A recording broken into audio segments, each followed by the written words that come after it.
எங்கள் செடியில் பார்த்தீங்கன்னா கிளைக்கு மொட்டாதாங்க இருக்கும். அதுக்கு நான் ஒரே ஒரு டிப்ஸ் பண்ணுறேன். அது என்ன டிப்ஸ்னு உங்களோட ஷேர் பண்ணிக்கணும்னு ஆசைப்பட்றேன். இந்த டிப்ஸ் உங்களுக்கு ஒர்க் அவுட் ஆச்சுன்னா கமெண்டில் சொல்லுங்கள். கிளைக்கு பார்த்தீங்கன்னா வெறும் மொக்காவே தான் இருக்கும். கண்டிப்பாக 5.5 முழம் பூ வருது எங்களுக்கு. உங்களுக்கும் இந்த மெத்தட் பிடிச்சிருந்தா கமெண்டில் சொல்லுங்கள். இந்த செடி வச்சு 1.5 வருஷம் ஆகுது.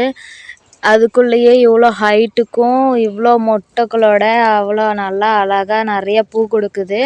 உங்களுக்கும் இந்த மாதிரி பூ வேணும்னா கமெண்டில் சொல்லுங்கள். நான் பண்ணுற டிப்ஸையே நீங்களும் பண்ணுங்கள்.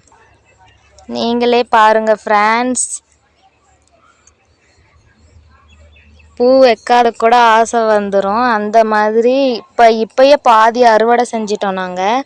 இன்னும் பாதி பூ அறுவடை செய்யாத வெயிட் பண்ணிகிட்ருக்கோம். இன்னும் பறிக்கவே முடியல. பார்த்தீங்களா, கனகாமரத்தில் கூட இப்போ தான் மொக்கெல்லாம் நிறைய விட ஆரம்பிச்சிருச்சு. எல்லா பூச்செடிக்குமே சரி நாங்கள் ஒரே மெத்தட் தான் யூஸ் பண்ணுறேன். உங்களுக்கு இந்த மெத்தட் பிடிச்சிருந்துச்சின்னா லைக் பண்ணுங்கள், கமெண்ட் பண்ணுங்கள், உங்களோட ஃப்ரெண்ட்ஸுக்கும் ஷேர் பண்ணுங்கள்.